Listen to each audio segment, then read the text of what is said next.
ಹೇಳುವಂಥದ್ದು ಒಂದು ಕಾಯಕ ಇದು ಪ್ರವಚನ. ಇಂಥ ಸೇವೆಯನ್ನು ಮಾಡೋದಕ್ಕೆ ನಿಮ್ಮ ಊರಿನ ಎಲ್ಲ ಯುವಕರು ಹಿರಿಯರು ನಮಗೊಂದಿಷ್ಟು ಅವಕಾಶವನ್ನು ಕಲ್ಪಿಸಿ ಕೊಟ್ಟಿದ್ದಾರೆ.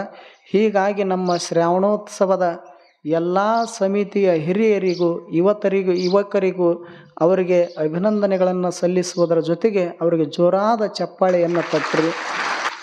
ಆ ಬಳಿಕ ನಮ್ಮ ಶಿವಲಿಂಗಪ್ಪ, ನಮ್ಮ ಪರಸು, ಇನ್ನು ಉಳಿದ ಎಲ್ಲರೂ ಏನು ಮಾಡ್ಯಾರ, ನಿಮಗೆ 1 ತಿಂಗಳು ಅಡಿಗೆ ತಯಾರು ಮಾಡ್ಯಾರ. ಮುಂಜಾನೆ ಮನೆಗೆ ಹೋಗಿ ಒಬ್ಬರ ಉಂಡಿರೇನು? ಮತ್ತು 6 ಹೊತ್ತು ಉಣ್ಣವನಂಗಿದ್ರು ಉಣ್ಬೋದು. ಅಂಥವ್ರಿಲ್ಲಂದ್ರೆ ಮುಂಜಾನೆದು 1 ಒಪ್ಪತ್ತು ಅವ್ರ ಪಾಪ ನೀವು ಮಾಡಿ ಉಣಿಸಿರಿ. ಅವರಿಗೆ 11 ತಿಂಗಳು ನೀವು ಮಾಡಿ ಉಣಿಸಿರಿ. ಆದ್ರೆ ನಿಮ್ಮದು ಭಾರ ಇಟ್ಕೋಬಾರ್ದು ಅಂತ ತಿಳ್ಕೊಂಡು ನೀವು ಮುಂಜಾನೆ 6ಕ್ಕೆ ಎದ್ದು ಉಣಿಸಿದ್ರಪ್ಪ ಅಂದ್ರೆ ಅವರು 4ಕ್ಕೆ ಅಡಿಗೆ ತಯಾರು ಮಾಡಿ ನಿಮಗೆ ಉಣಿಸ್ಯಾರ 1 ತಿಂಗಳು. ಅದಕ್ಕೆ 4 ಗಂಟೆಕನ ಏನು ಮಾಡ್ತಿದ್ರು ಅವರು? ಒಲೆ ಹೊತ್ತಿಸ್ತಿದ್ರು. 4 ಗಂಟೆಗೆ ಹೇಳೋದಂದ್ರೆ ಸಾಮಾನ್ಯನ? ಸಂಜೆ 4ಕ್ಕೆ ಎದ್ರು ಪುಣ್ಯ. ಅಂಥದ್ದು ರಾತ್ರಿ 4ಕ್ಕೆ ಮಳೆ ಬರಲಿ ಚಳಿ ಇರಲಿ ಎಷ್ಟು ಕಷ್ಟಪಟ್ಟಾರ ಪಾಪ.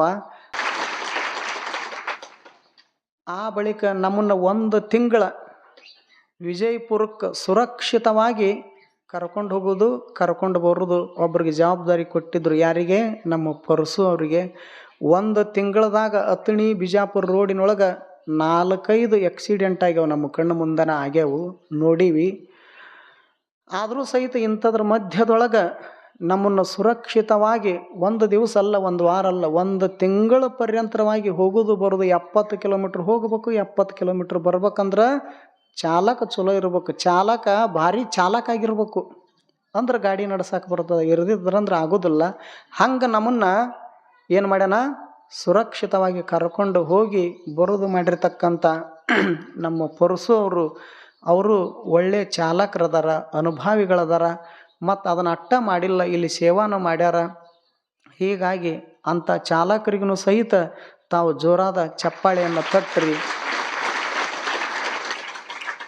ಮತ್ತು ನಮ್ಮ ಸ್ವಾಮಿಗಳು ನೋಡ್ರಿ, ನಂದಿ ಬಸವಣ್ಣನ ಮುಂದೆ ಈಶ್ವರನ ಮುಂದೆ ಇಲ್ಲಿ ಕುಂತಿಲ್ಲ, ಒಳಗಿರೋದು ಈಶ್ವರ, ಹೊರಗೇನು ಕುಡಿಸಿರಿ?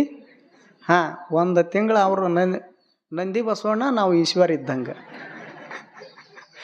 ನಮ್ಮ ಮುಂದೆ ಹೀಗೆ ಕೂತು 1 ತಿಂಗಳ ಪರ್ಯಂತರ ಸೌಂಡ್ ಸಿಸ್ಟಮಿನ ಸೇವಾ ಮಾಡ್ಯಾರ.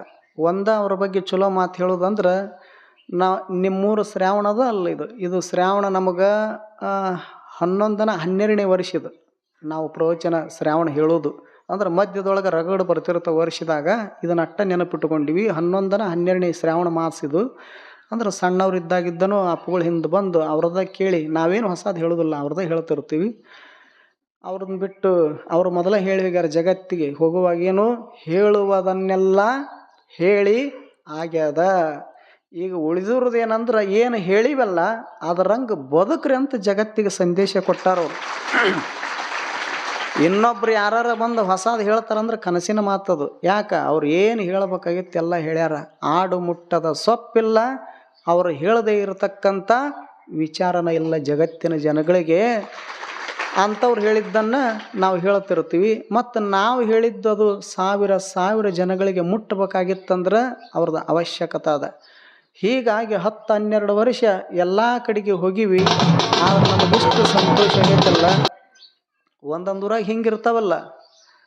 ಇಲ್ಲೇ ಮೊನ್ನೆ ಈಗೇನು ಸಂಜೆಗೆ ಹೋಗಿದ್ದೆವಲ್ಲ ವಿಜಯಪುರದಾಗ, ಅಲ್ಲಿ ಎಂಥವು ಕೂಡಿದ್ದಂದ್ರೆ ಅವ ಮನ್ಯಾಗ ಹೆಂಡತಿ ಜೀವ ಮಾಡಿದ್ಲಂದ್ರೆ ಸೌಂಡ್ ಚಂದ ಇಡ್ತಿದ್ದ. ಒಂದು ಸ್ವಲ್ಪ ಏನರ ಮನಸ್ತಾಪ ಆಗಿ ಜಗಳ ಮಾಡಿ ಬಂದಿದ್ದು ನಾವು ಒಟ್ಟು ತಿರುಗಿಬಿಟ್ಟು ಬಿಡವ. ಅವು ಏನು ತಿರುಗಿಸು ಗಾಲಿ ಇರ್ತಾವ್ರು ಒಟ್ಟು ತಿರುಗಿಸವ. ಅದಕ್ಕೆ ಒಂದು ದಿವಸ ಇಂಥವು ಜೋಡಾಗ್ಯಾನಪ್ಪ ನಮಗೆ, ಏನು ಮಾಡೋದು? ನೀ ಬಾ ಅಂತ 1 ದಿವಸ ಕರ್ಕೊಂಡೋಗಿದ್ವಿ ನಮ್ಮ ಸ್ವಾಮಿಗಳ್ನ. ಕರ್ಕೊಂಡೋಗಿ 1 ದಿವಸ ಇವರ ಕೂತಿದ್ರಲ್ಲಿ ಹೇಳಿ ಬಂದಾರ ಅವ್ರು ಹೋಗಿ. ಅಂದ್ರೆ ವಿಜಯಪುರದವ್ರಿಗೆ ಸೌಂಡ್ ಹಚ್ಚೋದು ಹೇಳಿ ಬಂದಾರ ಅಂದ್ರೆ ನಿಮ್ಮೂರು ಹೆಮ್ಮೆ ಅಲ್ಲೇನು?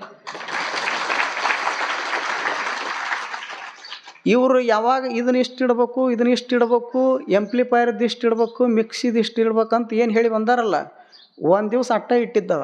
ಮುಂದೆ ಮತ್ತೆ ತಿರುವುದು ಒಟ್ಟು ಒಟ್ಟ ಕೈ ಹಿಂಗೆ ಬಿಟ್ರೆ ಅಲ್ಲವ, ಕೈ ಅದ್ರಾಗ ಇಟ್ಕೊಂಡ ಕೂಡವ ಹಿಂಗೆ ಮಾಡ್ಕೊಂತ ಒಮ್ಮೆ ಹಚ್ಚ ಒಮ್ಮೆ ಕಡಿಮೆ ಒಮ್ಮೆ ಪೂರ ಬಂದ ಮಾಡವ. ಮತ್ತು ಹೀಗೆಲ್ಲ ಆದ್ರೆ ಕಾರ್ಯಕ್ರಮ ನಡೀತಾವನು.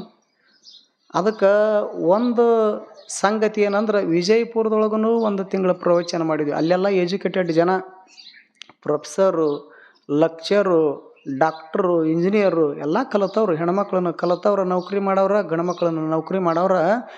ಅಂಥವ್ರಿಗೆ ಹೇಳಿದ್ರು ಸಹಿತ ನಮಗೇನು ಅಷ್ಟು ಸಂತೋಷ ಅನ್ನಿಸ್ಲಿಲ್ಲ. ಆದ್ರೆ ನೀವೇನೋ ಅವ್ರಂಗೆ ಡಾಕ್ಟ್ರ್ ಇರದೇ ಇರ್ಬೋದು, ಎಂಜಿನಿಯರ್ ಇರದೇ ಇರ್ಬೋದು, ಭಾಳ ಶಾಲೆ ಕಲಿತವ್ರು ಇರದೇ ಇರ್ಬೋದು. ಆದ್ರೆ ಅಲ್ಲಿಕ್ಕಿಂತ ನಿಮ್ಮೂರೊಳಗೆ ಏನು ಹೇಳಿವಲ್ಲ ಪ್ರವಚನ, ಇದು ಭಾಳ ಸಂತೃಪ್ತಿ ಕೊಟ್ಟದ ನಮಗೆ. ಕಾರಣ ಭಕ್ತಿ. ಅಲ್ಲಮರಂತಾರ ಊರು ಹೇಗಿರ್ಬೇಕಂದ್ರೆ ಹೇಳ್ತಾರವರು, ಜಲವಿಲ್ಲದ ಕೆರೆ, ಫಲವಿಲ್ಲದ ಬನ, ಭಕ್ತರಿಲ್ಲದ ಗ್ರಾಮ ಸುಡುಗಾಡವಯ್ಯ. ಎಷ್ಟು ಚಲೋ ಹೇಳ್ತಾರವರು. ಭಕ್ತರಿಲ್ಲ ಅಂದ್ರೆ ಗ್ರಾಮ ಅದು ಸ್ವರ್ಗ ಆಗೋದಿಲ್ಲ, ಸುಡುಗಾಡಕ್ಕಿನ ಅತತ್ತ ಆಗತ್ತೆ. ಅದಕ್ಕೆ ಅವ್ರಂತಾರ ಭಕ್ತರು ಎಲ್ಲಿರೋದಿಲ್ಲ ಆ ಗ್ರಾಮ ಆ ಊರಾಗಿ ಉಳಿದಿಲ್ಲ, ಅದು ಒಂದು ಥರದ ಸುಡುಗಾಡಿದ್ದಂಗೆ ರಣ ಹೊಡಿತಿರ್ತದೆ. ಬರೀ ಸಂಪತ್ತು ತುಂಬಿರ್ತದೆ, ಸಂಪತ್ತಿನಿಂದ ಅಹಂಕಾರ ಬಂದಿರ್ತೈತಿ. ಅವ್ರನ್ನ ಕಂಡ್ರೆ ಇವ್ರಿಗೆ ಆಗಿ ಬರೋದಿಲ್ಲ, ಇವ್ರನ್ನ ಕಂಡ್ರೆ ಆಗಿ ಬರೋದಿಲ್ಲ. ಊರಂತಾರೆ ಅದಕ್ಕೆ ಊರಂದ ಬಳಿಕ ಭಕ್ತಿವಂತ ಜನ ಇದ್ರೆ ಊರಿಗೆ ಕಿಮ್ಮತ್ತ ಬೆಲೆ ಬರ್ತದೆ. ಹೀಗಾಗಿ ಅಲ್ಲಮ ಪ್ರಭುದೇವರು ಏನು ಹೇಳ್ಯಾರ, ಯಾವ ಊರೊಳಗೆ ಭಕ್ತಿ ಶ್ರದ್ಧೆ ಉಳ್ಳಂಥ ಭಕ್ತರು ಇರ್ತಾರಲ್ಲ ಆ ಊರು ಅದು ಊರಾಗಿರೋದಿಲ್ಲ, ಸ್ವರ್ಗ ಆಗಿರ್ತದೆ ಅನ್ನುವಂಥ ಮಾತನ್ನು ಹೇಳ್ಯಾರ. ಹಾಗೆ ನಿಮ್ಮ ಊರೊಳಗೆ ಭಾಳ ಅಂದ್ರೆ ಭಾಳ ಭಕ್ತಿ ಅದ.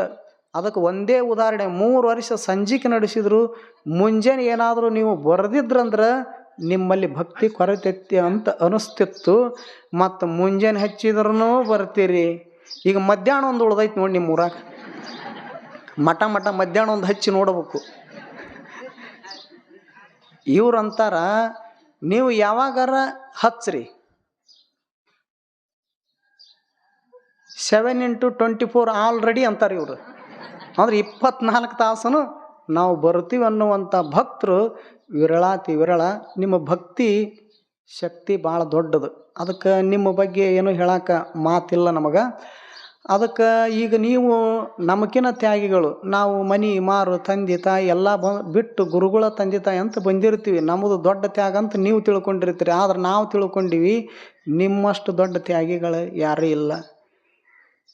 ಯಾಕಂದ್ರೆ ನೀವು ಕೆಲವರು ರಾತ್ರಿ ಧಾರಾವಾಹಿ ನೋಡ್ತಿರ್ತಾರೆ, ಆಕಸ್ಮಿಕ ತಪ್ಪಿತ್ತಂದ್ರೆ ಮತ್ತೆ ಮುಂಜಾನೆ ರಿಪೀಟ್ ಅದನ್ನು ನೋಡ್ತಿರ್ತಾರೆ, ಅವಕಾಶ ಮಾಡಿರ್ತಾರೆ ಅವರು ಟಿ ವಿಯವರು. ಅದಕ್ಕೆ ಆ ಎಲ್ಲ ಒಂದು ತಿಂಗಳ ಧಾರಾವಾಹಿ ಮನೆ ಮಾರು ದನ ಕರ ಎಲ್ಲ ಮರೆತು ನೀವು 1 ತಾಸು ಬಂದು ಕೂತೀರಿ ಅಂದ್ರೆ ಇದು ನಿಜವಾದ ತ್ಯಾಗಿಗಳ ಲಕ್ಷಣ ಇದು.